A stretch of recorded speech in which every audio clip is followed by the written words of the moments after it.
The village of Umwachi had always revered Chike, the greatest hunter of his time. His name carried weight, whispered with both awe and fear. It was said that no beast could escape his arrows, no prey could elude his keen eyes. One fateful evening, he ventured deep into the heart of the forest, tracking the most elusive creature of all, a mighty leopard that had terrorized the land. Chike's arrow found its mark, piercing the leopard's side.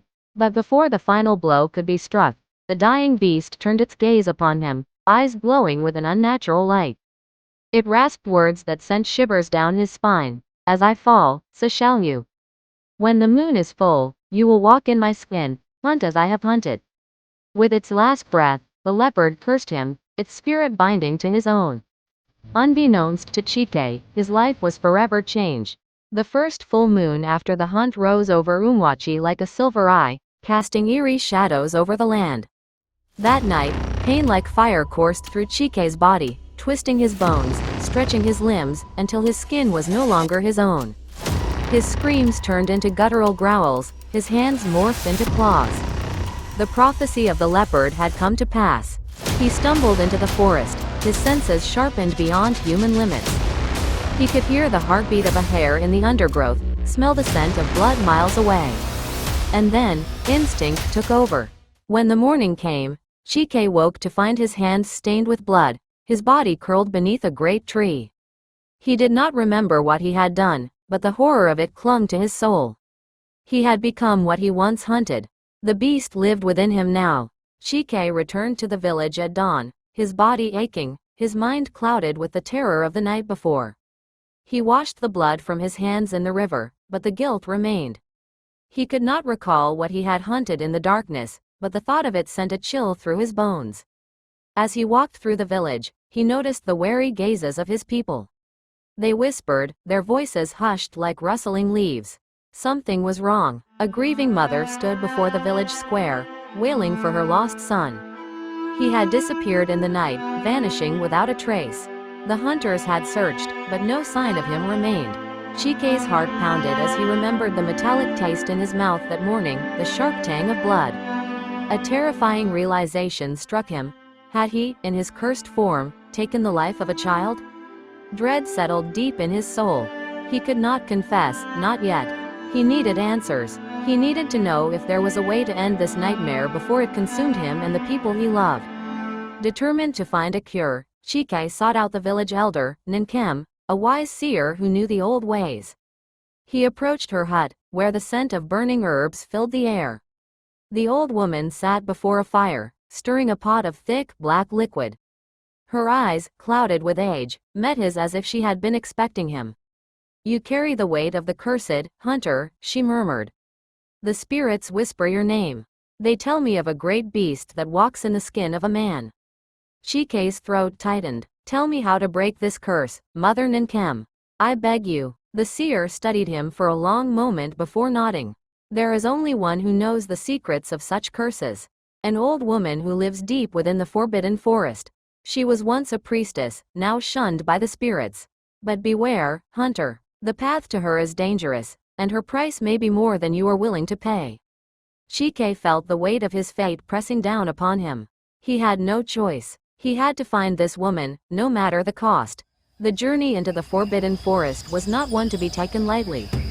Even the bravest hunters of Umwachi feared its depths, for the trees whispered secrets, and the winds carried the voices of the lost. Chike armed himself with his bow, a quiver of arrows, and a knife bound to his waist. He would not go unprepared. As he ventured deeper, the world around him changed. The trees grew taller, their twisted branches forming an impenetrable canopy. The air grew thick with the scent of damp earth and something else, something ancient and watchful. The deeper he walked, the more he felt unseen eyes upon him.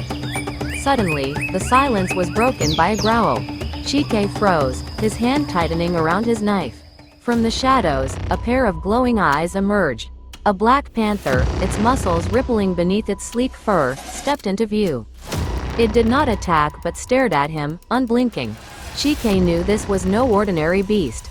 It was a guardian of the forest, testing those who dared trespass. Summoning his courage, Chike lowered his weapon and met the creature's gaze. I seek the old woman of the forest, he said firmly. I do not come to harm. The panther let out a deep, rumbling sound, then turned and padded away. Chike hesitated only for a moment before following. If the beast led him true, then he was on the right path. But if it was leading him to his doom, he had no choice but to face whatever awaited him in the depths of the forbidden forest. The panther led Chike through winding paths and towering trees, until they arrived at a clearing shrouded in mist. At its center stood a small, decrepit hut, its thatched roof sagging under the weight of time. The air was thick with the scent of herbs and something more pungent, something unsettling. The panther let out a low growl before slinking into the darkness, vanishing as if it had never been there. Chike hesitated, then stepped forward. Before he could knock, the door creaked open on its own. An ancient voice called out from within. Enter, cursed one. I have been expecting you. He stepped inside and was met with the sight of an old woman hunched over a fire, her silver hair falling in tangled knots around her face. Her skin was marked with strange symbols, and her eyes gleamed like twin embers. You seek to break the curse, do you not? She rasped. Chike nodded. I will do whatever it takes. The old woman cackled. Be careful what you offer, hunter. Magic always comes with a price. The old woman stirred the pot of thick, bubbling liquid and motioned for Chike to sit. Breaking a curse is never simple, she said, her voice raspy. You must face 3 trials. Each will test your strength, your mind, and your soul. Fail, and you will be lost to the beast within. Chike clenched his fists. Tell me the first trial. The woman smiled grimly. You must hunt without killing. The beast thrives on blood, but you must learn control. If you fail, the curse will tighten its grip, and you will never return to yourself. Go now, the forest will judge you. Chike ventured into the depths of the forest, his senses heightened, his pulse quickened. His instincts screamed for the thrill of the hunt, but he forced himself to resist. He would prove his will was stronger than the beast within. A deer emerged from the thickets, unaware of his presence. Chike raised his bow but, with great effort, lowered it. The struggle was unbearable, the beast inside roaring for blood. Would he be able to master it? Chike gritted his teeth, sweat beading on his forehead. The deer stood still, its ears twitching, oblivious to the predator watching from the shadows. Every fiber of his being screamed for the kill. His heart pounded, his muscles tensed. His fingers curled around his bowstring, but he forced himself to breathe, to remember who he was. The beast inside snarled, fighting for control, but Chike planted his feet and whispered a silent prayer. With a great effort, he lowered his bow and turned away. The deer, sensing no threat, flicked its tail and trotted deeper into the forest. A wave of dizziness washed over him, and he dropped to one knee. The air around him shimmered, the whispers of the trees growing louder. He had passed the first trial. A rustling in the undergrowth signaled the presence of the old woman. She stepped forward, her eyes filled with something resembling approval. You resisted the hunger, she said, nodding. Few could have done what you did today. The first trial is complete. But your journey is far from over. Chike steadied his breathing. What is the next trial? The old woman's face darkened. The second trial is of the mind. The beast within you does not only crave blood. It feeds on fear, doubt, and despair. If you wish to break its hold, you must enter the spirit realm and face your own darkness. Be warned, hunter. In the realm of shadows, nothing is as it seems. The old woman guided Chike to a stone altar, covered in strange carvings. A fire burned at its center, casting eerie shadows that flickered across her face. Lie down and drink this, she instructed, handing him a wooden bowl filled with a thick, bitter liquid. This will open the gateway. Chike hesitated for only a moment before drinking. The taste was acrid, the sensation immediate. The world spun, colors bled together, and the forest around him faded into darkness. When he opened his eyes, he was no longer in the mortal world. The spirit realm stretched before him, a twisted reflection of his home, but filled with unnatural sights. Trees loomed taller, their branches clawing at the sky. The ground pulsed as if alive. And then he saw it, a shadowy figure lurking in the mist, its golden eyes burning like embers. His own voice echoed back at him. You cannot escape me, Chike.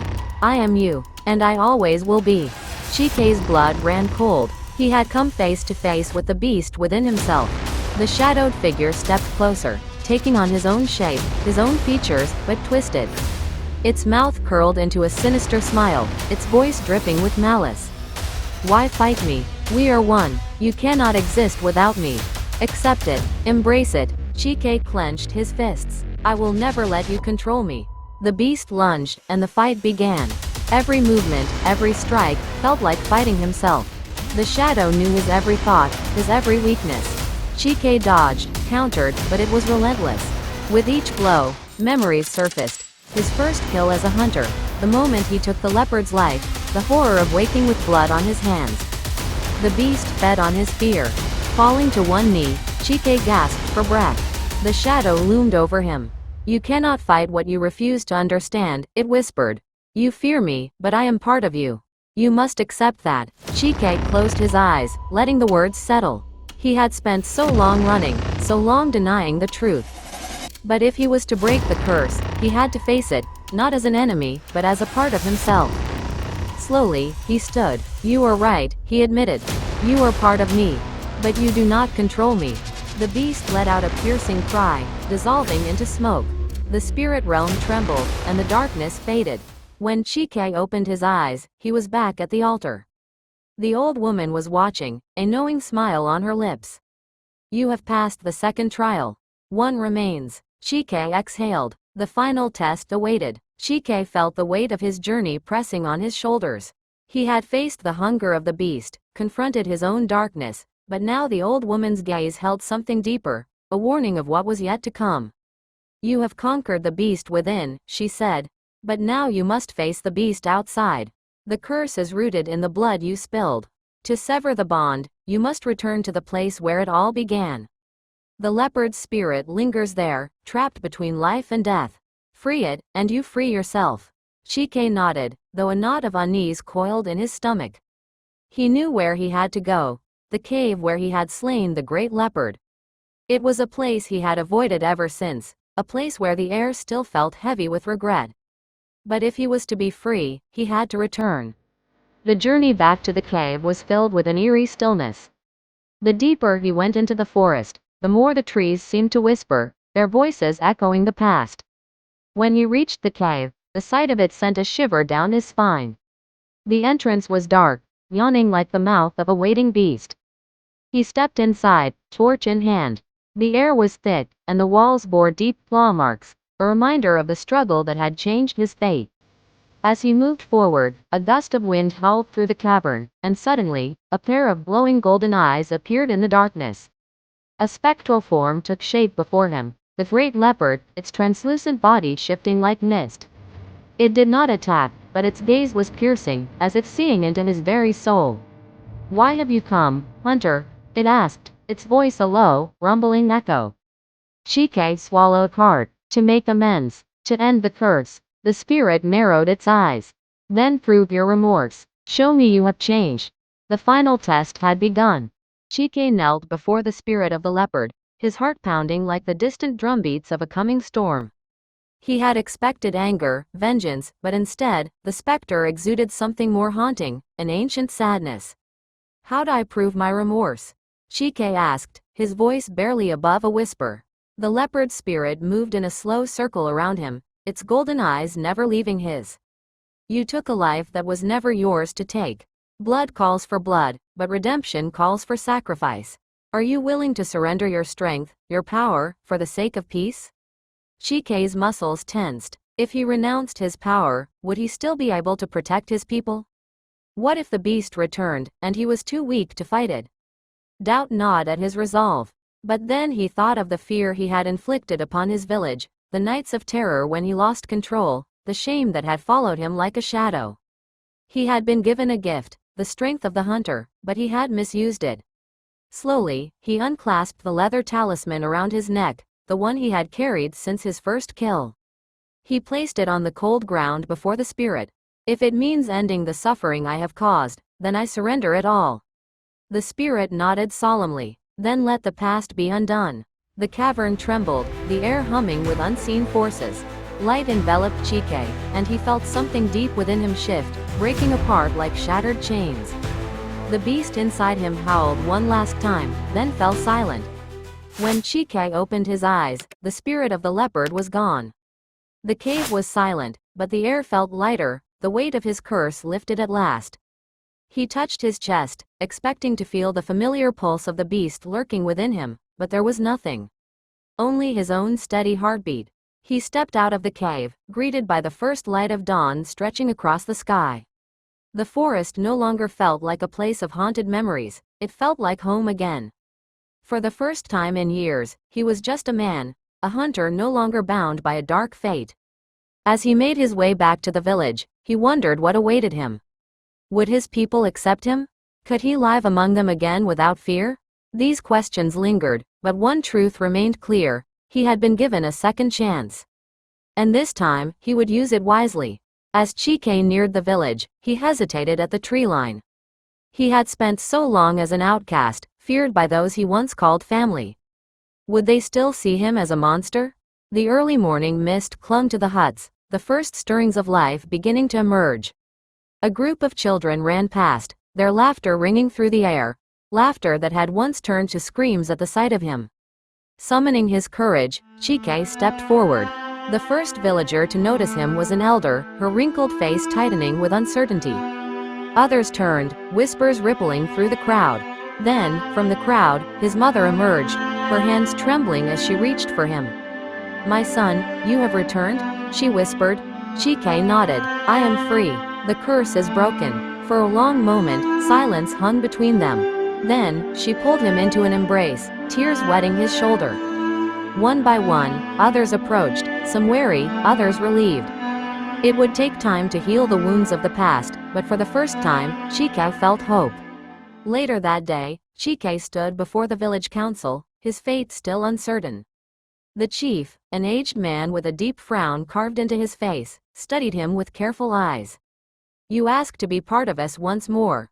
But tell us, Chike, how can we be sure the beast will not return?" Chike took a deep breath. "I have faced my darkness, and I have conquered it. I surrendered the power that once cursed me.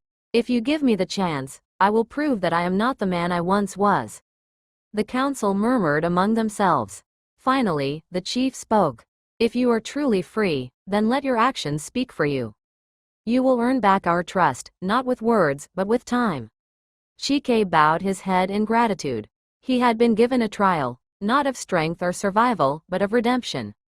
And he intended to pass it. Days turned to weeks as Chike worked tirelessly to regain his place among the people. He joined the other hunters, though he no longer led them. He repaired broken fences, helped rebuild homes damaged by storms, and even took part in village gatherings he once feared to attend. But not all welcomed him back so easily. A young man named Okichi, one of the village warriors, glared at him whenever they crossed paths. "The beast may be gone, but the blood you spilled still stains this village," he spat one evening. "Some wounds do not heal so easily." Chike met his gaze without anger. "Then let my actions clean what words cannot." His patience, his humility, and his dedication slowly began to thaw the hearts of even the most skeptical. When a wild boar attacked the village livestock, it was Chike who tracked it down and slew it before it could do more harm. When a terrible illness spread, he carried water and herbs for the healers without hesitation.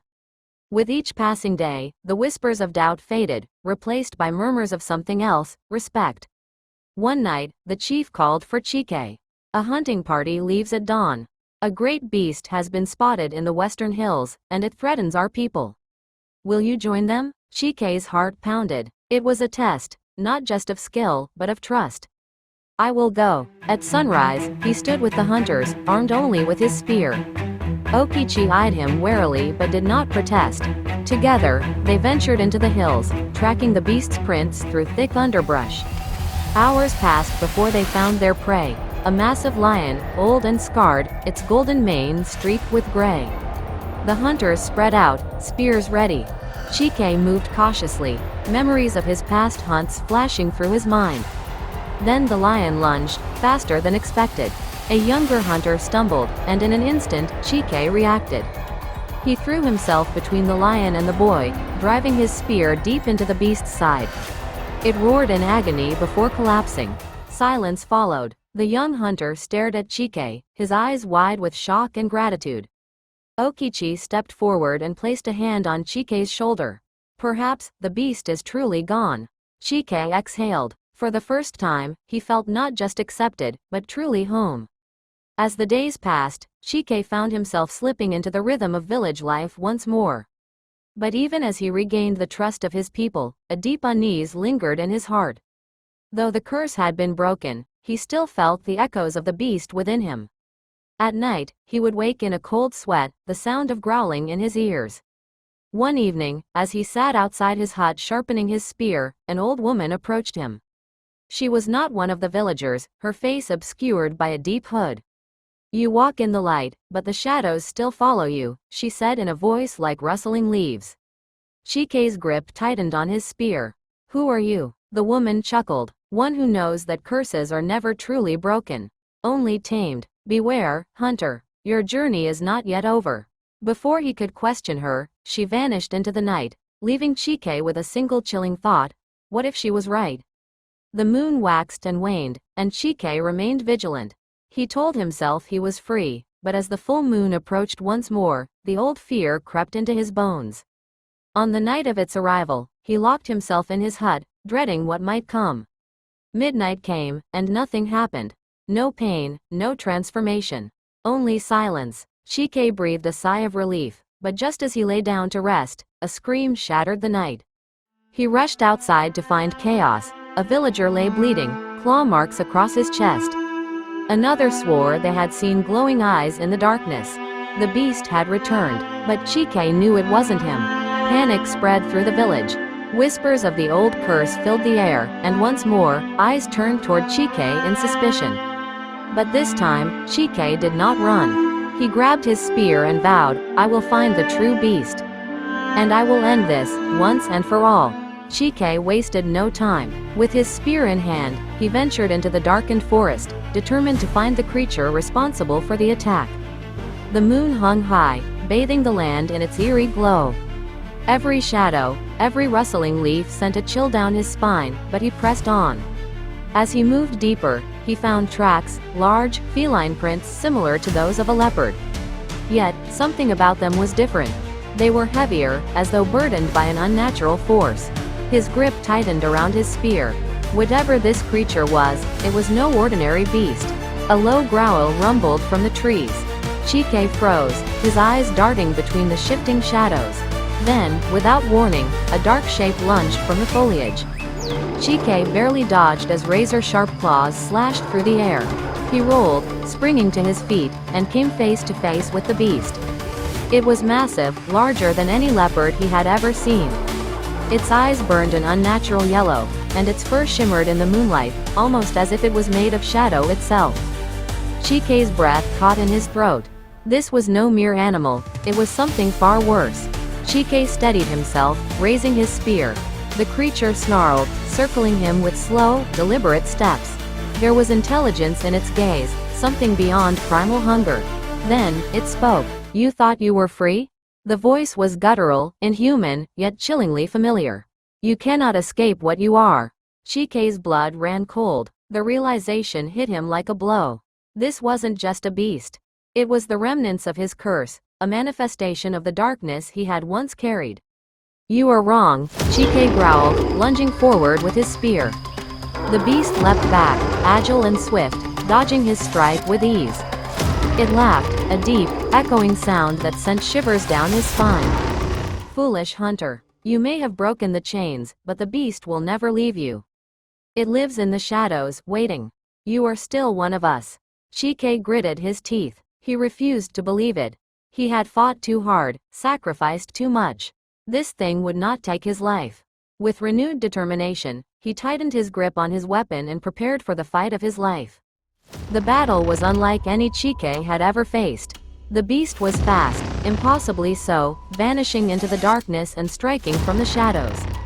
Chike barely kept up, dodging and countering as best he could. His body screamed in protest, old wounds aching with each movement. He had fought leopards before, but this was different. This creature was something more, something unnatural. Then, in a flash of insight, he remembered the old woman's warning. curses are never truly broken. Only tamed. Chike took a deep breath and lowered his spear slightly. Instead of attacking, he focused on the beast's movements, studying its patterns, its rhythm. If this was a part of him, then perhaps fighting it head-on was not the answer. The beast lunged again, but this time, Chike sidestepped effortlessly, moving with it instead of against it. He felt the shift, an understanding deep within him. The beast was not his enemy. It was a part of him, a piece of the past he had tried to deny. "I am not afraid of you," Chike said, his voice steady. "You are my darkness, but you do not control me." The creature hesitated. Its glowing eyes flickered, uncertainty creeping into its gaze. For the first time, Chike saw a way forward, not through destruction, but through acceptance. The beast let out a low, guttural growl. It paced in the moonlight, watching Chike with wary eyes. "You think you can control me?" Chike exhaled, lowering his spear completely. "No," he admitted, "but I can choose to live with you." Without fear, the beast stopped. A tense silence filled the air. Then, slowly, its form began to waver, dissolving into wisps of shadow that curled around Chike like mist. A deep warmth spread through his chest, a sense of unity he had never known. The forest was silent once more. The beast was gone, not defeated, but embraced. When Chike returned to the village at dawn, his people were waiting, fear and uncertainty in their eyes. But as he stepped forward, the weight of the past finally lifting, he spoke with conviction. "The beast will trouble us no more." And for the first time in years, Chike truly believed it. Despite his newfound peace, Chike couldn't shake the feeling that something lingered. The village welcomed him with cautious relief, but whispers of the beast still echoed among the people. He had tamed it, yet its presence had left scars, both on the land and in their hearts. One evening, as he sat by the fire, the village elder, Nwosu, approached. "You have conquered the beast," Nwosu said, his voice low. "But its mark remains. There is still work to be done." Chike looked into the flames. He had thought the battle was over, but perhaps Nwosu was right. The beast may have been tamed, but the darkness it had brought was not so easily erased. Determined to mend what had been broken, Chike dedicated himself to healing his people's fears.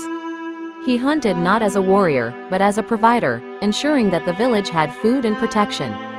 He taught the younger hunters the ways of the wild, not just the art of the spear, but the balance of nature and respect for the creatures within it. Slowly, the village began to change. The people no longer flinched at the sound of the wind through the trees. The children laughed again, playing near the edges of the forest without fear. Yet, deep inside, Chike knew his journey was not yet over. One night, the old woman from the forest appeared in his dreams.